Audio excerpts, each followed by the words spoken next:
Bonjour à tous. Je voudrais tout d'abord remercier les organisateurs et en particulier le professeur Gebara pour cette invitation et vous dire que je n'ai pas de lien d'intérêt vis-à-vis de cette présentation. Nous allons être amenés en tant qu'anesthésistes réanimateurs à prendre en charge de plus en plus souvent des patients âgés du fait de l'évolution démographique pour des chirurgies de plus en plus lourdes. Cette prise en charge doit être envisagée aux différents temps opératoires avec un objectif final qui est identique à celui d'une personne plus jeune, c'est la diminution du risque de complications, la diminution de la mortalité et de manière plus spécifique pour le sujet âgé, le maintien de l'autonomie et de la qualité de vie. Si nous devions définir un fil conducteur pour cette présentation, je choisirais volontiers la prévention du délirium.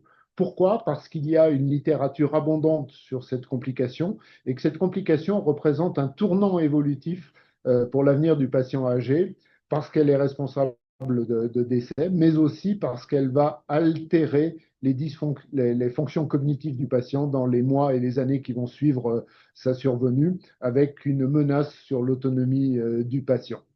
Envisageons tout d'abord l'évaluation préopératoire. L'évaluation préopératoire du patient âgé comporte l'optimisation des comorbidités, comme chez le patient plus jeune, et, et des éléments spécifiques, en particulier la gestion de l'anémie. Un élément important est la prévalence de l'anémie dans cette population, puisque 50% environ des patients âgés seront anémiques en préopératoire, et il est important de le diagnostiquer. Deuxièmement, d'éliminer une inflammation ou une carence martiale, d'en rechercher la cause et éventuellement de la traiter par une administration de fer intraveineux et ou d'érythropoïétine, car en effet, l'existence d'une anémie est un facteur de risque majeur de survenue d'un délirium post-opératoire. Autre élément important, il faut diagnostiquer une éventuelle malnutrition qui est très fréquente. Ça passe par l'existence de critères phénotypiques qui vous sont rappelés sur cette diapositive, avec en particulier un BMI inférieur à 21, la recherche de facteurs étiologiques et de facteurs contributifs. En effet, une diminution de la prise alimentaire peut être liée soit à un isolement social, à un état dépressif ou à des choses très triviales comme par exemple un appareil dentaire mal adapté aux patients. Un autre point important est la gestion de la polymédication et de la iatrogénie médicamenteuse. Dans ce travail, les auteurs avaient évalué le nombre de comorbidités moyennes qu'il y avait chez différents patients. À 75 ans, vous voyez que les patients ont en moyenne 3 comorbidités. À 85 ans, ils en ont chez 30% d'entre eux environ 5. Qui dit comorbidité dit polymédication et risque de iatrogénie médicamenteuse. Je voudrais insister sur deux points particuliers qui, en consultation d'anesthésie, doivent retenir notre attention. Premièrement, le risque lié aux médicaments antihypertenseurs. Il existe des objectifs bien définis dans la littérature concernant la tension artérielle du sujet âgé. Ainsi, chez un patient en consultation d'anesthésie qui présenterait des chiffres tensionnels inférieurs à ces seuils, en particulier inférieurs à 120 sur 70, qui présenterait des signes d'hypotension orthostatique ou qui auraient une ordonnance avec plus de 3 antihypertenseurs, il convient de réfléchir au maintien de ces différents traitements et surtout en post-opératoire à leur reprise différée, parce que comme vous le savez, la survenue d'une hypotension en post-opératoire est un facteur majeur de morbidité. Deuxième élément important en termes de iatrogénie, il faut savoir évaluer la charge cholinergique, anticholinergique des médicaments prescrits. Les recommandations de l'ASFAR en 2017 avaient insisté sur le néfopan, l'hydroxyzine. Aujourd'hui, on ne doit plus utiliser le néfopan chez les sujets âgés, sur le risque aussi lié aux antidépresseurs. Ce n'est pas toujours facile de mesurer cette charge anticholinergique et on peut s'aider d'outils disponibles sur le web qui permettent de calculer cette charge et, le cas échéant, de réduire le risque de délirium en supprimant certains médicaments. Un autre élément important dans l'évaluation du sujet âgé est l'évaluation de la fragilité. La fragilité, c'est un syndrome multidimensionnel qui associe une diminution des réserves physiologiques, physiques et neuropsychologiques du patient, ce qui le rend beaucoup plus vulnérable et moins résistant à un stress, et en particulier à un stress opératoire. Vous avez représenté sur ce schéma les limites physiologiques de restauration de l'homéostasie chez un sujet normal. Comme vous pouvez le constater, elle diminue physiologiquement avec l'âge. La survenue d'un stress physiologique, d'un stress chirurgical chez un sujet jeune n'aura pas de conséquences parce que la réserve est importante. Chez un sujet âgé, on s'approchera de la limite de restitution d'homéostasie, mais il n'y aura pas de conséquences non plus. Par contre, chez un sujet fragile, du fait de la baisse des réserves, on passera au-dessus du seuil de restitution d'homéostasie et on pourra générer complications, dépendance, voire éventuellement décès du patient. C'est important de diagnostiquer la fragilité car elle est associée à un risque majoré de comorbidité. Ainsi, le délirium voit son incidence augmenter dans cette méta-analyse d'un facteur 2 chez les patients fragiles. Augmentation de la morbidité, mais augmentation aussi de la mortalité. Dans ce travail qui s'est intéressé à des grandes databases nord-américaines, le NSKIP et les databases des vétérans, les auteurs ont dissocié trois types de chirurgie selon le niveau d'agression et de stress chirurgical généré. Les chirurgies OSS 1-2 sont les chirurgies avec un stress le plus faible. Ça correspond à de la chirurgie pariétale, la petite chirurgie ORL. Les chirurgies 4-5 à de la chirurgie viscérale, à de la chirurgie vasculaire ou pneumologique. Comme vous pouvez le constater, plus le patient sera fragile et quel que soit le niveau d'agression lié à la chirurgie, le risque de mortalité va augmenter avec le degré de fragilité et on aura, même pour des chirurgies peu agressives, des mortalités qui peuvent dépasser les 10%, alors qu'elles dépasseront 25 ou 30% pour les chirurgies les plus agressives. Et donc le message, c'est que pour un sujet fragile, il n'existe pas de petite chirurgie. Comment diagnostiquer cette fragilité? Différents outils sont à disposition du médecin anesthésiste. Un papier les avait testés dans la littérature il y a quelques années sur, un, leur pertinence et deuxièmement, leur faisabilité. Alors disons-le tout de suite, on n'a pas de problème de pertinence. Les différents outils testés étaient capables d'être associés statistiquement à la survenue de la mortalité, de complications, du délirium en particulier. En termes de faisabilité, il n'y a pas photo. Le score le plus facile, l'élément le plus facile à utiliser, c'est le Clinical Frailty Score, en particulier parce que sa durée de réalisation est très brève, quelques minutes. Il peut aussi être réalisé par des paramédicaux, voire même des secrétaires si vous les formez.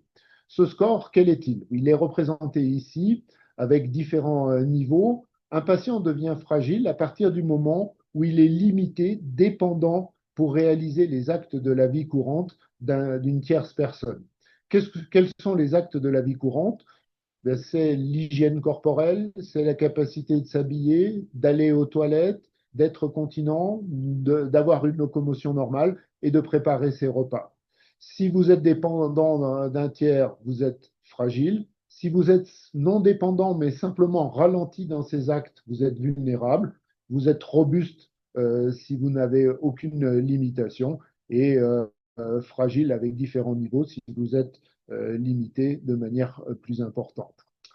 Alors, ce test n'est pas très performant pour diagnostiquer les dysfonctions cognitives, parce qu'un certain nombre, les dysfonctions cognitives mineures, ne sont difficilement évaluables, alors que pourtant c'est un élément important de pronostic, comme vous le voyez sur cette méta-analyse, où l'existence d'une dysfonction cognitive mineure est associée avec la survenue d'un délirium post-opératoire avec un risque multiplié par 4. Et donc, il est important pour compléter le score de fragilité d'évaluer les dysfonctions cognitives. Il existe un certain nombre de tests dans la littérature.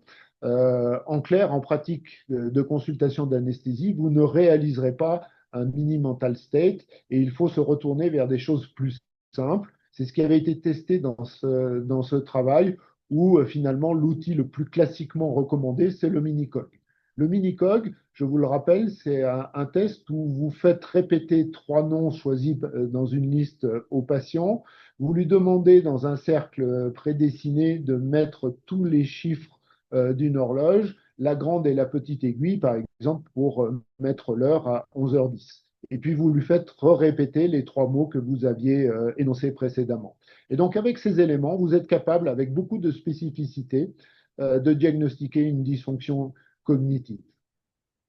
Alors, au terme de cette évaluation, est-ce qu'il est bénéfique d'adresser et de solliciter l'avis d'un gériatre et éventuellement pour quel patient? Si l'on regarde la littérature, les gériatres ont un impact positif, notamment quand ils font une évaluation gériatrique standardisée. En anglais, c'est Comprehensive Geriatric Assessment. Ça consiste à faire un check-up de l'ensemble des dysfonctions rencontrées chez un patient âgé et d'y apporter des éléments de correction. Eh bien, quand on fait ça en préopératoire, vous voyez dans ce travail qu'on diminue l'incidence des déliriums post-opératoires. Les gériatres peuvent également réaliser une préhabilitation. La préhabilitation, elle repose sur un triptyque, la renutrition, l'exercice physique et la réhabilitation neurocognitive. Lorsque ces éléments sont mis en œuvre, vous voyez ici dans cette méta-analyse, on peut diminuer les complications post-opératoires globales et réduire la durée de 6 jours. Mais disons-le tout de suite, la littérature est peu abondante et il existe encore des controverses, en particulier parce qu'il n'y a pas une étude qui a utilisé le même protocole, le même périmètre de préhabilitation, et puis surtout, l'adhésion des patients âgés est très problématique et variable d'une attitude à l'autre, et elle va générer des résultats plus ou moins positifs. Et donc, en final, la question, c'est quel patient doit-on adresser au gériatre ou quel patient doit bénéficier d'une préhabilitation? Pour les assises de la médecine périopératoire qui ont eu lieu au mois de juin à Paris, la Société française d'anesthésie nous a rassemblés avec les gériatres pour essayer de répondre à cette question. Alors, il n'y a pas d'algorithme validé dans la littérature. Nous en avons construit un qui a le mérite de faire réfléchir sur cette question. Donc, nous avons vu un certain nombre d'éléments. Si le management des éléments est trop complexe, si globalement le patient a une fragilité qui vous paraît évolutive, une dysfonction cognitive qui, pareil, a débuté récemment, qui évolue ou qui n'est pas expliquée, il est légitime de réfléchir à adresser ce patient à un gériatre et pour ce faire, il faut évaluer le risque lié à la chirurgie. Si nous sommes dans un contexte de chirurgie à haut risque, c'est typiquement le type de patient pour lequel l'avis d'un gériatre sera bénéfique, d'une part pour discuter la pertinence du geste au sein d'une consultation multidisciplinaire et réaliser une optimisation dans le cadre d'une évaluation gériatrique standardisée et ou d'une préhabilitation. Mais attention, il n'y a d'intérêt à adresser ce type de patient que s'il y a des choses à préserver. Si le patient est grabataire et dément, ce n'est pas nécessaire de l'envoyer au gériatre. Dans les autres cas, si la chirurgie est à faible risque ou si vous n'avez pas de réponse positive à au moins une des questions figurant au sommet de cette plaque, il n'est pas légitime de solliciter le gériatre, mais il faut quand même mettre en place un certain nombre de mesures gérées en interne au sein de l'anesthésie. Quels sont les éléments de prise en charge opératoire qu'il faut envisager? La première question concerne bien évidemment l'utilisation de l'anesthésie loco-régionale et en particulier rachidienne. Ça concerne les fractures d'extrémité supérieure du fémur où il y a une abondante littérature. Une méta-analyse récente a intégré les grandes études négatives récemment publiées dans la littérature et elle confirme ces résultats négatifs, c'est-à-dire qu'il n'y a pas d'impact du choix de la technique d'anesthésie sur la morbidité et la mortalité. Par contre, comme on peut le constater sur cette plaque, il existe un profil hémodynamique probablement un peu meilleur dans la rachianesthésie. Et donc la réponse à cette question est très simple, faites ce que vous savez faire et faites-le bien plutôt que de choisir une technique que vous ne maîtrisez pas. Donc faire une bonne anesthésie, ça nécessite en particulier d'éviter les hypotensions. Ce travail est très intéressant, c'est un travail quasi expérimental en chirurgie cardiaque où les auteurs avaient mesuré le seuil d'autorégulation du débit sanguin cérébral et avaient randomisé les patients en deux groupes. Un premier groupe où ils avaient maintenu la pression artérielle moyenne au-dessus de ce seuil d'autorégulation et un autre groupe standard où la prise en charge était libre. Comme vous pouvez le constater, le maintien de la pression artérielle au-dessus du seuil d'autorégulation permet une réduction de l'incidence du délirium.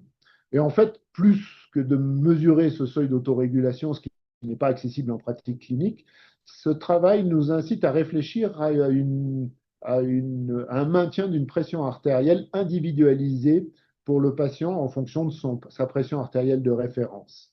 C'est ce qui a été fait dans deux études de la littérature publiées à quelques années d'intervalle dans le JAMA. Le premier papier est un papier que l'on doit à Emmanuel Futier, qui avait montré que le maintien d'une pression artérielle systolique à plus ou moins 10% des valeurs de référence s'accompagnait d'une réduction d'un critère de jugement associant un syndrome inflammatoire et différents dysfonctions d'organes par rapport à une prise en charge standard. Ces données n'ont pas été confirmées par un travail publié le mois dernier qui comparait le maintien de la pression artérielle au niveau de la pression artérielle moyenne enregistrée la nuit préopératoire versus le traitement des épisodes hypotensifs et le maintien d'une pression artérielle moyenne supérieure à 65. Donc on a une discordance et la synthèse que l'on peut faire, c'est qu'il faut probablement prévenir les hypotensions sévères. Le seuil de 65 est important, mais qu'il n'existe aucune certitude quant à la pertinence de mettre en œuvre des seuils individualisés et l'utilisation d'amines en prophylactique pour l'instant. Quid du monitorage de la profondeur d'anesthésie? Là encore, les données sont contradictoires dans la littérature. Voici la dernière grande étude positive qui montre que lorsque l'on utilise une mesure de la profondeur, ici en l'occurrence le BIS, et que l'on maintient une anesthésie plus légère, un BIS autour de 50 versus une anesthésie profonde avec un BIS autour de 35, on réduit l'incidence des déliriums en post-opératoire. Donc aujourd'hui, ces données restent controversées dans la littérature, mais il me semble important d'utiliser ces monitorages de la profondeur pour titrer l'anesthésie et éviter les surdosages pharmacologiques liés aux modifications pharmacologiques chez le sujet âgé. Un point particulièrement important, le traitement de l'analgésie. Et là, il n'y a pas photo. L'utilisation des analgésies par voie loco-régionale est un élément important et en particulier, comme nous le rappellent ces données d'une méta-analyse de la Cochrane, pour prévenir l'incidence du délirium. Si l'on s'intéresse pour finir aux éléments de prise en charge post-opératoire, je voudrais souligner un point qui est essentiel, toujours dans le cadre de la prévention du délirium, en vous montrant ici le papier qui est déjà très ancien de Sharon-Inouye pour prévenir ce délirium. Il y a des choses très simples à mettre en œuvre, comme la réorientation du patient, la préservation du sommeil, la limitation de l'utilisation des psychotropes, restituer les prothèses visuelles et auditives du patient, une mobilisation précoce, une nutrition précoce. Tout ceci est parfaitement efficace et réduit l'incidence du délirium. Alors, dans ce papier initial, c'était des patients médicaux, mais depuis, ça a été largement confirmé chez des patients chirurgicaux. Donc, c'est vraiment un élément essentiel à mettre en œuvre en post-opératoire. Deuxième élément à mettre en œuvre, c'est la gestion de choses qui sont finalement très simples et qu'on a vu en préopératoire.